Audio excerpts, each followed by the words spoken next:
Hello everyone welcome to my YouTube channel. ഇന്നത്തെ എൻ്റെ bride അശ്വതിയാണ് കേട്ടോ.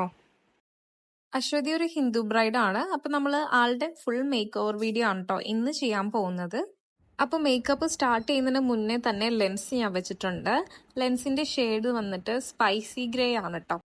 ശേഷം ഫേസ് നന്നായിട്ടൊന്ന് ക്ലീൻ ചെയ്തു. ദെൻ ടോണർ അപ്ലൈ ചെയ്തിട്ടുണ്ട്. മാക്കിന്റെ ടോണറാണ് യൂസ് ചെയ്തിട്ടുള്ളത്. പിന്നെ എംബ്രോലൈസിന്റെ മോയ്സ്ചറൈസറും അപ്ലൈ ചെയ്യുന്നുണ്ട് കേട്ടോ. നല്ല രീതിയിലൊന്ന് ഫേസിലേക്ക് പ്രൊഡക്റ്റ് അബ്സോർബ് ആകുന്നത് വരെ ഒന്ന് മസാജ് ചെയ്ത് കൊടുക്കേണ്ടതാണ് കേട്ടോ. ദെൻ നമ്മൾ ചെയ്യാൻ പോകുന്നത് കൺസീലർ ആണ്. ഐയുടെ ഏരിയ ആണ് നമ്മൾ ഫസ്റ്റ് ചെയ്യുന്നത്. ടാർട്ടിന്റെ പ്രൊഡക്റ്റ് വെച്ചിട്ടാണ് ഞാൻ കൺസീലിംഗ് ചെയ്യുന്നത്. ക്രീം പ്രൊഡക്ട്സിനേക്കാളും എപ്പോഴും നല്ലത് മാറ്റ് ആയിട്ടുള്ള കൺസീലേഴ്സ് ആണ്. അത് കുറച്ചും കൂടെ ലാസ്റ്റിംഗ് കൂടുതലായിരിക്കും. ഐയുടെ ആ ഒരു ഭാഗത്തൊക്കെ നമുക്ക് ഐ മേക്കപ്പ് ലാസ്റ്റ് ചെയ്യണമെങ്കിൽ ഇതുപോലെ കുറച്ച് ലിക്വിഡ് ആയിട്ടുള്ള പ്രൊഡക്ട്സുകൾ യൂസ് ചെയ്യുന്നതായിരിക്കും കുറച്ചുകൂടി ബെറ്റർ. ആളുടെ ഫേസിൽ അങ്ങനെ ഒരുപാട് പിഗ്മെന്റേഷനോ കാര്യങ്ങളൊന്നും ഉണ്ടായിരുന്നില്ല. എങ്കിലും ചെറിയ രീതിയിൽ ഉണ്ടായിരുന്ന ഒരു കറക്ഷൻസ് ഒക്കെ ഞാൻ മാക്കിന്റെ കൺസീലർ പാലറ്റ് വെച്ചിട്ടാണ് കേട്ടോ കവർ ചെയ്തിട്ടുണ്ടായിരുന്നത്. അപ്പൊ നമ്മളിപ്പോ ക്രീം ഫൗണ്ടേഷൻ ആണ് കേട്ടോ അപ്ലൈ ചെയ്യുന്നത്. ആളുടെ നെക്കിന്റെ ഒരു ഷെയ്ഡുമായിട്ട് മാച്ച് ചെയ്തിട്ടാണ് നമ്മൾ ഫേസിലേക്ക് ഫൗണ്ടേഷൻ സെലക്ട് ചെയ്തിട്ടുള്ളത്. ഞാൻ ഫൗണ്ടേഷൻ അപ്ലൈ ചെയ്യുന്നത് ഫസ്റ്റ് തന്നെ ബ്രഷ് വെച്ചിട്ടാണ് കേട്ടോ. ഇതുപോലെ ഒന്ന് ബ്രഷ് വെച്ചിട്ടൊന്ന് അപ്ലൈ ചെയ്തിട്ട് ബ്യൂട്ടി ബ്ലെൻഡർ വെച്ചിട്ട് നന്നായിട്ടൊന്ന് ബ്ലെൻഡ് ചെയ്ത് കൊടുക്കും. ഞാൻ ഫുൾ ഫേസ് അങ്ങനെ ഫൗണ്ടേഷൻ ഇട്ട് വെച്ചിട്ട് ലാസ്റ്റ് ബ്ലെൻഡിങ് ചെയ്യാം എന്നുള്ളൊരു ഓപ്ഷൻ എടുക്കാറില്ല കേട്ടോ. ഞാൻ ഓരോ ഏരിയയും സെപ്പറേറ്റ് ആയിട്ടാണ് എപ്പോഴും ബ്ലെൻഡിങ്ങും കാര്യങ്ങളൊക്കെ ചെയ്യുന്നത്. നമുക്ക് കുറച്ചുകൂടി ഈസി ആയിട്ട് ബ്ലെൻഡ് ആയോ എന്നൊക്കെ മനസ്സിലാക്കാൻ വേണ്ടിയിട്ടൊക്കെ കുറച്ചുകൂടെ നല്ലത് ഓരോ ഏരിയ കവർ ചെയ്ത് പോകുന്നതാണ് കേട്ടോ. ഇപ്പം നമ്മൾ ആളുടെ ഫസ്റ്റ് ബേസ് കഴിഞ്ഞിട്ടുണ്ട്. സെക്കൻഡ് ബേസ് നമ്മൾ ലിക്വിഡ് ഫൗണ്ടേഷൻ ആണ്, നാസിന്റെ പ്രൊഡക്റ്റ് ആണ് കേട്ടോ കൊടുക്കുന്നത്. അപ്പോൾ ആളുടെ കറക്റ്റ് സ്കിൻ ടോണിലേക്ക് മാച്ച് ചെയ്ത് നമ്മൾ ഫൗണ്ടേഷൻ സെലക്ട് ചെയ്തു. ദെൻ നല്ല രീതിയിലൊന്ന് ബ്രഷ് വെച്ചിട്ട് നമ്മൾ പ്രൊഡക്റ്റ് വെച്ചിട്ട് ദെൻ ഒരു ബ്യൂട്ടി ബ്ലെൻഡർ വെച്ചിട്ട് നേരത്തെ ചെയ്തതുപോലെ തന്നെ ഒന്ന് ബ്ലെൻഡ് ചെയ്ത് കൊടുക്കുന്നുണ്ട്. ഫേസിൽ അപ്ലൈ ചെയ്യുന്നത് പോലെ തന്നെ പ്രൊഡക്റ്റ് നമ്മൾ നെക്കിലും അപ്ലൈ ചെയ്യേണ്ടതാണ് കേട്ടോ. അശ്വതിയുടെ ഫേസ് കുറച്ച് ഡ്രൈ ആയിരുന്നു. അതുകൊണ്ട് ഞാൻ ഒരുപാട് പൗഡറോ കാര്യങ്ങളൊന്നും വെച്ച് ഫേസ് സെറ്റ് ചെയ്തിട്ടില്ല കേട്ടോ. ആളുടെ ഐബ്രോസിന്റെ കാര്യം എടുക്കുകയാണെന്നുണ്ടെങ്കിൽ ആള് ത്രെഡിങ്ങും കാര്യങ്ങളൊന്നും ചെയ്തിട്ടുണ്ടായിരുന്നില്ല. നമ്മൾ ചെന്നിട്ടാണ് കേട്ടോ ഫേസിന്റെ ഹെയർ റിമൂവ് ചെയ്യുന്ന ടൈമിലാണ് നമ്മൾ ഐബ്രോസും ഷേപ്പ് ചെയ്ത് കൊടുത്തിട്ടുണ്ടായിരുന്നത്. അപ്പോൾ കുറച്ച് അൺവാണ്ടഡ് ആയിട്ടുള്ള ഹെയർസ് ഒക്കെ ഒന്ന് ക്ലിയർ ചെയ്തു എന്ന് മാത്രമേ ഉണ്ടായിരുന്നുള്ളൂ. ഒരുപാട് ഹെയർസ് അങ്ങനെ ഉണ്ടായിരുന്നില്ല. ഐബ്രോസ് ഫില്ല് ചെയ്യാൻ വേണ്ടിയിട്ട് ഞാൻ പൗഡർ ബേസ്ഡ് പ്രൊഡക്റ്റ് ആണ് കേട്ടോ യൂസ് ചെയ്യുന്നത്. കുറച്ചും കൂടെ നാച്ചുറൽ ആയിട്ട് ഫീൽ ചെയ്യണമെങ്കിൽ എനിക്ക് പൗഡർ യൂസ് ചെയ്യുമ്പോഴാണ് അങ്ങനെ തോന്നിയിട്ടുള്ളത്. കേട ഐബ്രോ പാലറ്റ് ആണ് കേട്ടോ ഞാൻ യൂസ് ചെയ്യുന്നത്. ഞാൻ എപ്പോഴും ഐബ്രോസ് ഫില്ല് ചെയ്യാൻ നേരത്ത് മിഡിൽ ടു എൻഡ് ആണ് കേട്ടോ ആദ്യം ടച്ച് ചെയ്യുന്നത്. അതൊന്ന് ഡാർക്കൻ ആക്കിയിട്ട് ഫ്രണ്ടിലോട്ട് വളരെ ലൈറ്റ് ആയിട്ട് മാത്രം ടച്ച് ചെയ്ത് ഫില്ല് ചെയ്ത് വരും കേട്ടോ. അങ്ങനെ നമ്മൾ ഐ മേക്കപ്പ് സ്റ്റാർട്ട് ചെയ്തു. അശ്വതിക്ക് ആകെ കൂടി ഉണ്ടായിരുന്ന ഒരു ഡിമാൻഡ് ഐ മേക്കപ്പ് വളരെ ഭംഗിയായിട്ട് ഉണ്ടാവണം എന്നുള്ളതായിരുന്നു. ഐ എല്ലാം നല്ല രീതിയിൽ വാലിട്ടെഴുതുക അങ്ങനെയുള്ള ഒരു കാര്യങ്ങൾ തുടക്കത്തിലേ പറഞ്ഞിട്ടുണ്ടായിരുന്നു. എന്റെ ഫേവറേറ്റ് പാലറ്റ് ആയിട്ടുള്ള ഹുദ ബ്യൂട്ടി എന്നാണ് നമ്മൾ ഈ ഐ മേക്കപ്പ് ചെയ്തിട്ടുള്ളത് കേട്ടോ. ഫസ്റ്റ് ഒരു ലൈറ്റ് ബേസ് നമ്മൾ ഒരു ബ്രൗൺ കൊടുത്തു. ദെൻ ഒരു പെർപ്പിളും അതുപോലെ ഒരു റെഡ് ഒക്കെ മിക്സ് ചെയ്തിട്ട് ഒരു ലൈറ്റ് ഷെയ്ഡിൽ ബേസ് കൊടുത്തു. ദെൻ അത് കഴിഞ്ഞിട്ട് ഒരു ഷിമ്മർ ആഡ് ചെയ്ത് കൊടുത്തു. ആളുടെ സാരിക്ക് സ്യൂട്ട് ആവുന്ന രീതിയിലുള്ള ഒരു ഷിമ്മറാണ്. 2-3 ഷിമ്മേഴ്സ് ഞാൻ കാണിച്ചു കൊടുത്തു. ആള് സെലക്ട് ചെയ്ത ഒരു ഷിമ്മർ തന്നെയാണ് നമ്മൾ ആൾക്ക് കൊടുത്തിട്ടുണ്ടായിരുന്നത്. ദെൻ നമ്മൾ ജെൽ ലൈനർ വെച്ചിട്ട് ലൈൻ ചെയ്തു. ഐ ലൈൻ ചെയ്തതിന് ശേഷം ചെറിയ രീതിയിൽ ഇപ്പൊ ഒന്ന് ബ്ലെൻഡ് ചെയ്ത് കൊടുക്കുന്നുണ്ട്.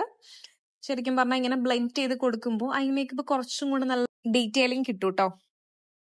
കണ്ണ് താഴെ എഴുതാനും ഞാൻ യൂസ് ചെയ്യുന്നത് ഇൻക്ലോട്ടിന്റെ ജെൽ ഐലൈനർ തന്നെയാണ്. സാധാരണ കാജൽ യൂസ് ചെയ്യുന്നതിനേക്കാളും കൂടുതൽ എനിക്ക് ഇൻക്ലോട്ട് വെച്ചിട്ട് ലൈൻ ചെയ്യുമ്പോൾ ലാസ്റ്റിംഗ് തോന്നിയിട്ടുണ്ട്. സാധാരണ കാജലിന്റെ സ്റ്റിക്ക് വെച്ചിട്ട് നമ്മൾ ലൈൻ ചെയ്യാൻ നേരത്ത് ഇടയ്ക്ക് സ്മഡ്ജ് ആവുന്നതൊക്കെ കാണാറുണ്ട്. പക്ഷേ ജെൽ ലൈനർ യൂസ് ചെയ്തിട്ട് നമ്മൾ സ്മഡ്ജിങ്ങോ കാര്യങ്ങളൊക്കെ ചെയ്യുമ്പോൾ അതങ്ങനെ സ്പ്രെഡ് ആവാറില്ല കേട്ടോ. നന്നായിട്ട് ലാസ്റ്റിംഗ് ചെയ്യാറുണ്ട്. അശ്വതിക്ക് നമ്മൾ വളരെ നാച്ചുറൽ ആയിട്ടുള്ള ലാഷസ് ആണ് കൊടുത്തിട്ടുള്ളത്. യൂറോ പാരിസിന്റെ 54 ആണ് നമ്പർ വരുന്നത്. ആൾക്ക് ഐ മേക്കപ്പ് മാത്രം നല്ല ബ്രൈറ്റ് ആയിട്ട് വേണം, നല്ല അട്രാക്റ്റീവ് ആയിരിക്കണം എന്ന് പറഞ്ഞിട്ടുണ്ടായിരുന്നു. അതുപോലെ ഫേസിന്റെ കാര്യങ്ങൾ എടുത്തിട്ടുണ്ടെങ്കിൽ ഹൈലൈറ്റ് ആണെങ്കിലും ബ്ലഷ് ആണെങ്കിലും ഭയങ്കര മിനിമൽ ആയിട്ട് മതി എന്നാണ് പറഞ്ഞിട്ടുണ്ടായിരുന്നത്. ഇപ്പൊ കോണ്ടോറിംഗ് ആണ് ട്ടോ ചെയ്തുകൊണ്ടിരിക്കുന്നത്. പൗഡർ ബേസ്ഡ് പ്രൊഡക്റ്റ് ആണ് ഞാൻ കോണ്ടോറിംഗ് ചെയ്യാൻ യൂസ് ചെയ്യുന്നത്. വളരെ മിനിമൽ ആയിട്ടാണ് നമുക്ക് കോണ്ടോറിംഗ് ചെയ്യേണ്ടതെന്നാണെങ്കിൽ നമുക്ക് ക്രീം പ്രൊഡക്റ്റിനേക്കാൾ എപ്പോഴും നല്ലത് പൗഡർ ബേസ്ഡ് ആയിട്ടുള്ള പ്രൊഡക്റ്റുകൾ തന്നെയായിരിക്കും. നോസ്, ചീക്ക്, ചിന്ന്, ഫോർഹെഡ് എല്ലാം ഞാൻ നല്ല രീതിയിൽ ഒന്ന് കോണ്ടോറിംഗ് ചെയ്ത് ആളുടെ ഫീച്ചേഴ്സ് ഒന്ന് എൻഹാൻസ് ചെയ്ത് കൊടുത്തിട്ടുണ്ട്. ബ്ലഷ് ആണെങ്കിലും പൗഡർ ബേസ്ഡ് തന്നെയാണ് കൊടുത്തിട്ടുള്ളത്. വളരെ നാച്ചുറൽ ആയിട്ട് തോന്നുന്ന ഒരു ഷെയ്ഡാണ് നമ്മൾ ബ്ലഷിന് യൂസ് ചെയ്തിട്ടുണ്ടായിരുന്നത്.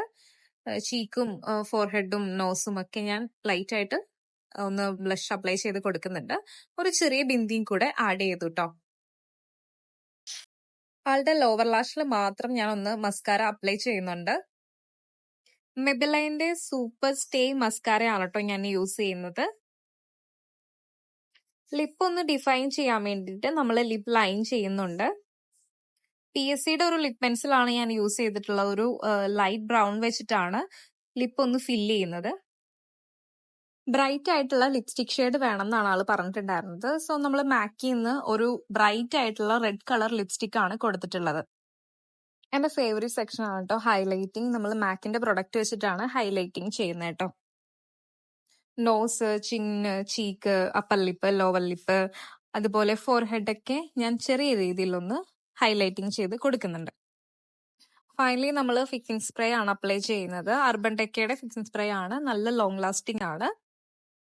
ഹെയർ എക്സ്റ്റൻഷൻ വെച്ചിട്ടാണ് ആൾക്ക് ഹെയർ സ്റ്റൈലിംഗ് നമ്മൾ ചെയ്തിട്ടുണ്ടായിരുന്നത്. ഫ്രണ്ട് പോർഷൻ ആണെങ്കിൽ സെന്റർ നമ്മൾ ഡിവൈഡ് ചെയ്തിട്ട് ചെറിയ രീതിയിലൊന്ന് ട്വിസ്റ്റിംഗ് ചെയ്തിട്ടാണ് ഹെയർ സ്റ്റൈൽ ഫിനിഷ് ചെയ്തിട്ടുണ്ടായിരുന്നത്.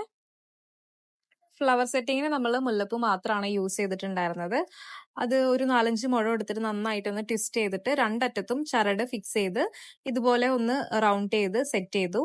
ദെൻ ബാലൻസ് വരുന്ന ആ ഭാഗം ബാക്കി ഫ്ലവർ വെച്ചിട്ടൊന്ന് ഫില്ല് ചെയ്ത് കൊടുക്കുന്നുണ്ട് കേട്ടോ. ഫ്ലവർ സെറ്റ് ചെയ്യുന്ന ഓരോ വീഡിയോസിന്റെ താഴെയും മിക്കപ്പോഴും ഞാൻ കാണുന്ന ഓരോ കമന്റ് ആണ്, എത്ര മുഴം മുല്ലപ്പൂ ആണ് ഇതുപോലെ സെറ്റ് ചെയ്യാൻ വേണ്ടതെന്ന്. അപ്പൊ നമ്മള് സാധാരണ ബ്രൈഡ്സിനോട് പറയുന്ന നല്ല തിക്കായിട്ടുള്ള ഫ്ലവർ ആണെന്നുണ്ടെങ്കിൽ ഒരു 10-12 മുഴം, അല്ലാന്നുണ്ടെങ്കിൽ 15 മുഴം ഒക്കെ ആയിട്ട് നമ്മൾ വാങ്ങിക്കാനാണ് പറയുന്നത്. ഞാനിപ്പോ ചെയ്തുകൊണ്ടിരിക്കുന്ന ഈ ഫ്ലവർ സെറ്റിങ്ങിന് ഞാൻ ഒരു 12 മുഴം മുല്ലപ്പൂ ആയിരിക്കും യൂസ് ചെയ്തിട്ടുണ്ടാവുക. ഞാൻ പറഞ്ഞതിലും കൂടുതൽ ഫ്ലവർ ഇവിടെ ഉണ്ടായിരുന്നു ആക്ച്വലി. അപ്പൊ അതിൽ നിന്ന് നമ്മൾ എടുത്ത് യൂസ് ചെയ്യാണ് ചെയ്തത്. നല്ലൊരു റൗണ്ട് ഷേപ്പ് കിട്ടുന്ന രീതിയിലാണ് കേട്ടോ ഞാൻ ഈ ഫ്ലവർ അറേഞ്ച് ചെയ്തിട്ടുള്ളത്. നല്ല രീതിയിൽ യുപിൻ വെച്ച് സെക്യൂർഡ് ആക്കിയിട്ടാണ് നമ്മൾ ഫ്ലവർ സെറ്റിംഗ് ചെയ്യുന്നത്. ഞാൻ മുല്ലപ്പൂ 2 ലെയർ ആയിട്ട് എടുത്ത് ട്വിസ്റ്റ് ചെയ്തിട്ടാണ് ഫ്ലവർ സെറ്റ് ചെയ്യുന്നത്. അങ്ങനെ ചെയ്യുമ്പോൾ നല്ല സ്ട്രോങ് ആയിട്ട് ഫ്ലവർ അവിടെ യുപിനിൽ സെക്യൂർഡ് ആയിട്ടിരിക്കും. അല്ലാന്നുണ്ടെങ്കിൽ ചിലപ്പോൾ ഊർന്ന് താഴെ വീഴാൻ ചാൻസ് കൂടുതലാണ്. അപ്പോൾ 2 ഫ്ലവർ ഇതുപോലെ ട്വിസ്റ്റ് ചെയ്തിട്ട് ഹെയർ റൗണ്ട് ചെയ്യുകയാണെന്നൊക്കെ ഉണ്ടെങ്കിൽ നല്ല സ്ട്രോങ് ആയിട്ട് യുപിൻ ആണെങ്കിലും ഇരുന്നോളും. ആൾക്ക് ഷോർട്ട് ഹെയർ ആയതുകൊണ്ട് തന്നെ കുറച്ച് ഹെയർ ഒക്കെ നമ്മൾ പിൻ ചെയ്തേന്ന് പുറത്തേക്ക് വന്നിട്ടുണ്ടായിരുന്നു. അത് ചെറിയ ബോബി പിൻസ് ഒക്കെ വെച്ചിട്ട് ഞാനൊന്ന് സെക്യൂർഡ് ആക്കി കൊടുത്തിട്ടുണ്ടായിരുന്നു. ഫൈനൽ ലുക്കിൽ വേണ്ടിയിട്ട് നമ്മൾ താഴെയും കൂടി ഇതുപോലെ ഫ്ലവർ വെച്ചിട്ടൊന്ന് ട്വിസ്റ്റ് ചെയ്ത് സെറ്റ് ചെയ്ത് കൊടുത്തിട്ടുണ്ട്. അപ്പോൾ ഓൾമോസ്റ്റ് ഹെയർ അങ്ങ് കംപ്ലീറ്റ് ആക്കിയിട്ടുണ്ട്. നമ്മളിപ്പോൾ ഫിക്സിംഗ് സ്പ്രേയും അതുപോലെ തന്നെ ഫൈനൽ സ്പ്രേയും ഷൈനിങ് സ്പ്രേ ഒക്കെ കൊടുത്തിട്ട് ഹെയർ ഒന്നും കൂടെ ഡിഫൈൻ ഒക്കെ ചെയ്തിട്ടുണ്ട്.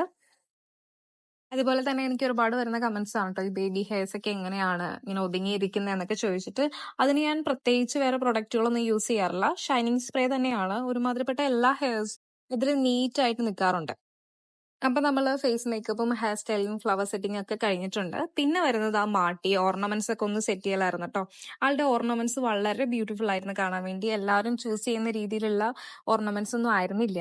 3 മാലകൾ മാത്രമാണ് ആൾ യൂസ് ചെയ്തിട്ടുണ്ടായിരുന്നത്. നല്ല ഹെവി ആയിട്ടുള്ള നല്ല ബ്യൂട്ടിഫുൾ ഡിസൈനിൽ വരുന്ന മാലകളായിരുന്നു. അതുപോലെ തന്നെ കമ്മലാണെങ്കിലും വളരെ വെറൈറ്റി ആയിട്ടുള്ള ഒരു ജിംക ആയിരുന്നു. സാരി ആണെങ്കിലും വളരെ ബ്യൂട്ടിഫുൾ ആയിട്ട് ആൾക്ക് വളരെയധികം സ്യൂട്ടായി പോകുന്ന ഒരു ഷെയ്ഡ് തന്നെയായിരുന്നു കേട്ടോ. ആളുടെ സ്കിൻ ടോണിനാണെങ്കിലും നല്ല ബ്രൈറ്റ് ആയിട്ട് നിൽക്കുന്ന ഒരു സാരി ആയിരുന്നു. സാരി ആൾക്ക് തലേദിവസമാണ് കിട്ടിയിട്ടുണ്ടായിരുന്നത്. അതുകൊണ്ട് റോളിങ്ങും കാര്യങ്ങളും ഒന്നും നടന്നില്ല.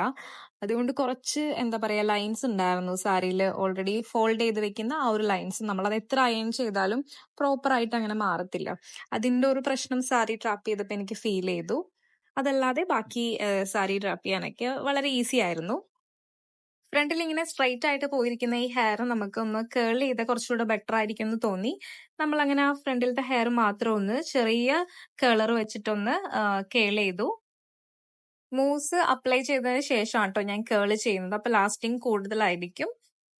പിന്നെ മിക്ക ആളുകളുടെയും ഒരു സംശയമാണ് ഇങ്ങനെ ചെയ്യാൻ നേരത്ത് ഹെയർ ഇങ്ങനെ ഇതുപോലെ ഭയങ്കര കേറി പോകത്തില്ലേ എന്നുള്ളത്.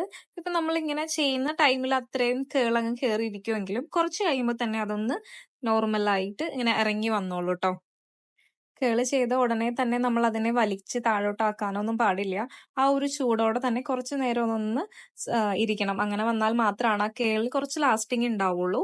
ആളുടെ ഫേസ് കുറച്ച് നീളം തോന്നിക്കുന്ന രീതിയിലുള്ള ഒരു ഫേസ് ആണ്. അപ്പോ ആൾക്ക് രണ്ട് സൈഡിലും പ്ലെയിൻ ആയിട്ട് ഹെയർ പോകുന്നേക്കാളും ഭംഗി ഇതുപോലെ ചെറിയ കേൾസ് ഒക്കെ കൊടുത്ത് ചെയ്യുന്നതായിരിക്കും. എനിക്ക് നേരത്തിനേക്കാളും ഇഷ്ടപ്പെട്ടത് ഈ ഒരു സ്റ്റൈലാണ് ട്ടോ. അങ്ങനെ നമ്മൾ എല്ലാ കാര്യങ്ങളും കംപ്ലീറ്റ് ചെയ്തിട്ടുണ്ട്. പിന്നെ ആളുടെ സ്കാൽപ്പ് കുറച്ച് വിസിബിൾ ആയിരുന്നു. അതൊക്കെ ഞാൻ ഫൈനലി ഒന്ന് റൂട്ടൊക്കെ ടച്ച് ചെയ്ത് കൊടുത്തിട്ടുണ്ടായിരുന്നു.